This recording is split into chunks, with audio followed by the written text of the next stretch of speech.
Assalamualaikum warahmatullahi wabarakatuh. Berikutnya kita lanjutkan pasca ETS, yakni bab berikutnya, bab fungsi khusus. Saya ambil yang mudah saja, fungsi gamma dan fungsi beta. Saya harap di bab ini adik-adik, teman-teman mahasiswa bisa memanfaatkan karena materinya mudah, bisa mengambil nilai yang baik di bab ini. Pada video kali ini akan dijelaskan mengenai fungsi gamma. Untuk fungsi beta pada video berikutnya. Oke, fungsi gamma ini adalah fungsi gamma. Data dari fungsi gamma, ini simbolnya gamma n, ini n-nya. Tabel ini menyajikan data untuk gamma n, n-nya dari 1 sampai 2 dengan skala 0,1. Jadi 1, 1,1 sampai 2. Cara baca tabelnya begini. Gamma 1 sama dengan 1. Gamma 1,1 sama dengan 0,9514. Sampai seterusnya gamma 2 sama dengan 1. Jadi gamma 1 dan gamma 2 berdasarkan tabel ini sama. Ini kalau gamma 1 sampai 2. Kalau dalam bentuk grafik, ini adalah grafik fungsi gamma. Selanjutnya, ini bentuk fungsi gamma. Bentuk sebenarnya. Jadi fungsi gamma dinyatakan dengan gamma n, di mana gamma n itu adalah integral 0 sampai tak terhingga x pangkat n min 1 e pangkat min x dx. Di mana n apabila lebih dari 0 maka dia konvergen. Kalau kurang dari 0, dia divergen. Jadi dalam matematika itu ada istilah konvergen dan divergen. Jadi kalau konvergen dia ada nilainya, kalau divergen dia imajiner, tidak ada nilainya, atau persamaannya tidak bisa diselesaikan, atau belum ada metode yang bisa menyelesaikan persamaan tersebut. Maka persamaan tersebut dikenal dengan persamaan divergen. Seperti itu. Ini bentuk dari fungsi gamma. Jadi integral 0 sampai tak terhingga x pangkat n min 1 e pangkat min x dx. Contoh, gamma 1. Ini rumusnya, gamma n dari tadi. Kemudian n-nya 1, maka semua huruf n diganti angka 1.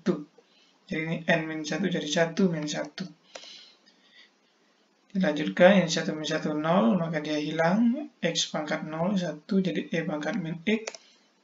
Integralnya E pangkat min X itu min E min X. Dengan batas 0 sampai tak terhingga. Selanjutnya, dimasukkan batasnya, batas atas kurangi batas bawah. Dapatnya 0 tambah 1 sama dengan 1. Maka gamma 1 sama dengan 1. Sesuai dengan data tabel dari fungsi gamma di slide sebelumnya. Oke, bagaimana untuk gamma 2 dan gamma 3? Sama. Kita gunakan integral juga. Hanya untuk gamma angka yang besar, integralnya juga jadi besar. Kalau ini gamma 1 jadi 1 min 1 0, nggak masalah. Gamma 2, 2 kurangi 1 jadi x pangkat 1 atau x. Gamma 3 jadi x kuadrat. Itu sudah menggunakan teknik integrasi parsial. Makin besar parsialnya makin berlapis-lapis. Maka tidak efektif untuk metode ini. Namun, ada seseorang yang mempelajari menurunkan, mengintegralkan, menghitung gamma 1, 2, 3, 4, dan seterusnya dengan angka bilangan bulat, sehingga dia mendapatkan rumus rekursi. ini rumus rekursinya. Rumus rekursi itu adalah rumus cepat yang dihasilkan dari pola angka.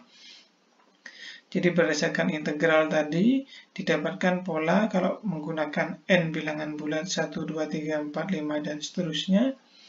Didapatkan rumus rekursi gamma n plus 1 sama dengan n gamma n. Nah, untuk n 1 sampai 2 bisa lihat tabel. Ini rumusnya. Nah, rumus ini ternyata juga membentuk rumus rekursi baru yang di bawahnya ini. Jadi gamma n plus 1 ditambah 1 gamma n plus 1 sama dengan n faktorial. Jadi n faktorial itu maksudnya kalau 5 faktorial berarti 5 kali 4 kali 3 kali 2 kali 1. Kalau 2 faktorial berarti 2 kali 1. Kalau n faktorial n kali n kali n sampai 1. Jadi kalau 10 kali 9 kali 8 dan seterusnya sampai kali 1. Seperti itu faktorial. Dalam ilmu matematika tanda seru dibaca sebagai simbol faktorial. Oke, lanjut contoh gamma 2. Gamma 2 kita gunakan rumusnya. Ini rumusnya gamma 2, di rumus ya gamma n plus 1, kalau 2 berarti 1 tambah 1, n-nya 1, berarti 1 gamma 1 dari sini. 1 gamma 1, 1. Selesai. Selanjutnya gamma 3. Gamma 3 berarti gamma 2 tambah 1. Gamma 2 tambah 1 berarti 2 gamma 2. 2 gamma 2, 2 kali 1. 2 kali 1, 2. Berarti gamma 3 itu adalah 2. Selanjutnya gamma 4. Gamma 4 itu berarti gamma 3 tambah 1. Gamma 3 tambah 1 berarti 3 gamma 3. Dari rumus ini ya. Kemudian gamma 3 itu gamma 2 gamma 2 dari sini. Kemudian 3 gamma 2 1 gamma 1. Jadi 3 2 1 dapatnya 6. Maka terbukti rumusnya faktorial. Coba diperhatikan kalau 2 berarti 1 faktorial 1. Kalau 3 berarti 2 faktorial 2 kali 1. Kalau 4 berarti 3 faktorial 3 kali 2 kali 1, berarti kalau 5, 4 faktorial, 4 kali 3 kali 2 kali 1. Jadi sudah sesuai, jadi kalau gamma 5 berarti 4 tambah 1, 4 faktorial. Kalau gamma 4 berarti 3 tambah 1, 3 faktorial. Ini pembuktian rumus. Ini silakan dicoba latihan 1, karena latihan 1 tidak saya tugaskan, terlalu mudah. Silakan kalian coba-coba saja. Selanjutnya, fungsi gamma untuk rumus rekursi pecahan. Ini pecahan ada 2, ada pecahan positif, ada pecahan negatif, sehingga rumusnya juga ada 2. Nanti ada contohnya. Oke, ini kalau yang ini n kurangi 1, n kurangi 2 sampai tidak bisa dikurangi. Di sini dimisalkan yang tidak bisa dikurangi lagi itu gamma, ini gamma kecil, ini gamma besar. Maka ini gamma, ini sama. Gamma, gamma, gamma. Seperti itu. Kemudian ini untuk pecahan negatif. Untuk pecahan negatif rumusnya tidak terlalu panjang. Namun di sini kalau pecahannya agak besar negatifnya, nah ini agak panjang nanti penerapannya. Oke, kita contoh saja. Contoh 3 untuk fungsi gamma n pecahan positif. Contohnya adalah gamma 3/2. Gamma 3/2 berarti n kurangi 1 itu setengah. N kurangi 2, 3/2 kurangi 2 sudah tidak bisa, berarti sudah mentok setengah gamma setengah. Untuk nilai gamma setengah nanti di slide berikutnya ada. Selanjutnya gamma 5/2. Ini dikurangi 1 jadi 3/2, terus dikurangi 2 jadi setengah, dikurangi 3 tidak bisa, maka sudah mentok, berarti gamma 5/2 itu sama dengan 3/2 kali 1/2 gamma 1/2. Kita hitung, ini 3 kali 1, 3, 2 kali 2, 4. Dapatnya 3/4 gamma setengah. Ini untuk contoh 3, khusus contoh gamma dengan n pecahan positif. Untuk contoh berikutnya, contoh 4, ini untuk gamma n negatif, pecahan negatif. Contohnya min 3/2. Min 3/2 kita gunakan rumusnya. Ini gamma n plus 1, karena n-nya min 3/2 berarti gamma min 3/2 plus 1 per n. Gamma n plus 1 per n, gamma min 3/2 plus 1 per min 3/2. Selanjutnya dihitung min 3/2 tambah 1 itu min setengah. Yang bawah tetap. Nah ini masih min. Kita masukkan lagi rumusnya, kita operasikan lagi, kita terapkan lagi rumusnya. Jadi yang min setengah tadi tambah 1 per min setengah, yang ini tetap ada di bawah. Selanjutnya min setengah itu gamma setengah, min setengah tambah 1 sudah jadi gamma setengah, sudah jadi positif. Dan ini juga tidak bisa diapa-apakan. Kemudian yang bawah, yang penyebut, ini min kali min plus 3 kali 1, 3, 2 kali 2, 4. Jadi 3/4. Gamma setengah per 3/4. Itu bisa ditulis 4/3 gamma setengah. Contoh yang lain itu adalah gamma min 5/2. Ini dengan cara yang sama didapatkan minus 8/15 gamma setengah. Silakan dicoba. Dicocokkan hasilnya. Sama nggak kira-kira? Metodenya yang ini. Ini untuk fungsi gamma, pecahan positif dan pecahan negatif. Semoga bisa dipahami. Lanjut. Nah, ini beberapa fungsi gamma yang lain. Jadi ada 3 bentuk fungsi gamma, rumus rekursi. Jadi ada rumus rekursi yang paling depan tadi, yang angka bulat. Kemudian rumus rekursi untuk pecahan positif dan negatif. Kemudian rumus rekursi dalam bentuk lainnya ini. Kalau gamma setengah itu akar pi, maka ini nanti bisa ditulis 4/3 gamma setengah sama dengan 4/3 akar pi. Jadi kalau mengerjakan soal jangan ditulis gamma setengah lagi. Karena sudah dijelaskan, diberitahu, diinfokan kalau gamma setengah itu akar pi. Kemudian gamma n, satunya gamma 1 min n. Ini ciri-cirinya kalau misalkan, nah ini dijumlah dapat 1. Jadi ini setengah, gamma setengah kali gamma setengah. Gamma setengah kali gamma 1/4, gamma 3/4. Itu tinggal n-nya berarti ambil yang 1/4 atau yang 3/4. Seperti n-nya di sini. Ini untuk gamma fungsi integrasi bentuk lain. Khusus. Seperti itu. Kalau yang di depan tadi itu rumus umum fungsi gamma. Ini ada latihan 2, monggo dicoba. Ini gamma pecahan, tinggal ditiru saja. Ini pecahan positif, ini pecahan negatif. Kalau yang seperti ini dihitung satu-satu, yang atas dan yang bawah. Ini juga satu-satu, kemudian dihitung. Kalau yang ini bisa dijadikan pecahan, bisa menggunakan rumus rekursi awal dikombinasikan dengan tabel. Silakan dicoba untuk latihan 1 dan latihan 2 yang ini. Tidak ditugaskan. Oke, terakhir dari fungsi gamma setelah rumus umum bentuk integrasinya sudah diperkenalkan, kemudian rumus rekursinya, rumus cepat berdasarkan pola hasil rumus integrasi tadi juga sudah diperkenalkan lengkap dengan contoh-contohnya, maka penerapannya fungsi gamma berikutnya yang terakhir. Nah, penerapan fungsi gamma, kalau tadi kita diajarkan, kita diperkenalkan integral, kemudian dialihkan tidak menggunakan integral tapi menggunakan rumus rekursi dalam menyelesaikan fungsi gamma, maka ini dibalik. Jadi rumus rekursi tadi digunakan untuk menyelesaikan permasalahan integrasi. Jadi maksudnya rumus rekursi tadi itu. Nah, rumus integrasi yang dimaksud dalam menggunakan atau menerapkan fungsi gamma itu adalah rumus atau proses permasalahan integrasi yang bentuknya pola integralnya mirip dengan fungsi umum fungsi gamma. Rumus umum fungsi gamma. Jadi rumus umum fungsi gamma itu kan ini.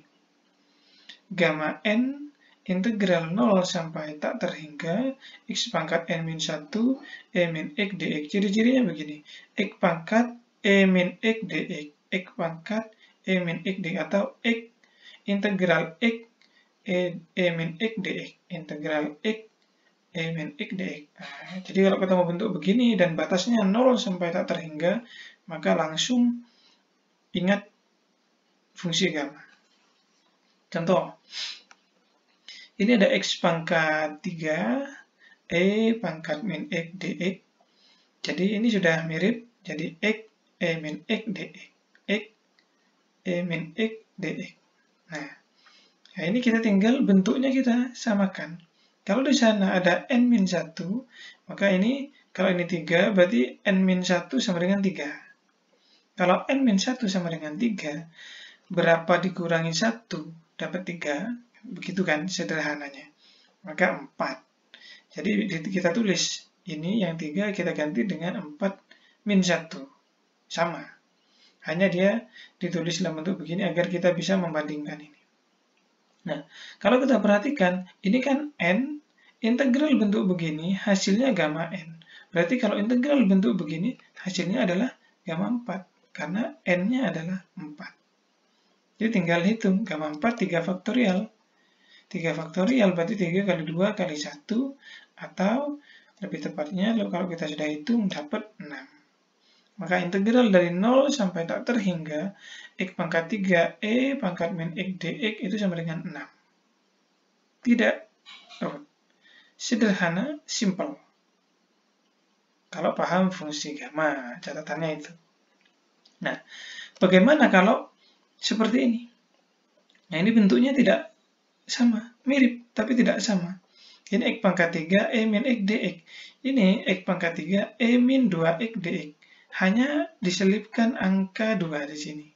Kalau di sini min 1x, kalau di sini min 2x. Nah, ini jadi masalah. Bentuknya mirip, tapi masalah.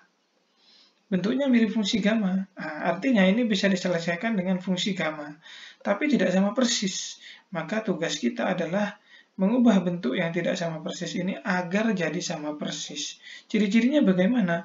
X pangkat e min x dx, seperti saya ulang-ulang tadi. X pangkat x e pangkat min x dx. Kalau ini x e pangkat min 2x dx. Nah, ini yang jadi masalah. Duanya ini. Ini harusnya jadi x pangkat e min x dx. Nah, karena ini jadi masalah, ini yang harus kita utak-utik. Ini harus kita olah. Oke, kita tulis ulang. Integral 0 sampai tak terhingga x pangkat 3 e min 2x dx. Ini yang masalah tadi. Yang masalah ini agar tidak jadi masalah, kita ganti. Kita misalkan. Jadi kita misalkan u. 2x. Karena yang masalah itu bukan min 2x-nya, tapi 2x-nya. Nah, ini kan min x. Minnya tidak masalah. Yang jadi masalah 2x. Harusnya dia x. Maka minnya tetap kita biarkan, 2x-nya kita misalkan. 2x-nya kita misalkan, kemudian diubah jadi sama dengan x. X sama dengan u per 2. Kita turunkan. Turunan x per du diturunkan, ini kan setengah u sebenarnya. Hanya ditulis u per 2, turunannya jadi setengah. Jadi dx per du adalah setengah. Maka dx adalah 1 per 2 du. Atau ini boleh diturunkan du per dx sama dengan 2. Berarti dx sama dengan setengah du sama. Tujuannya adalah mencari dx.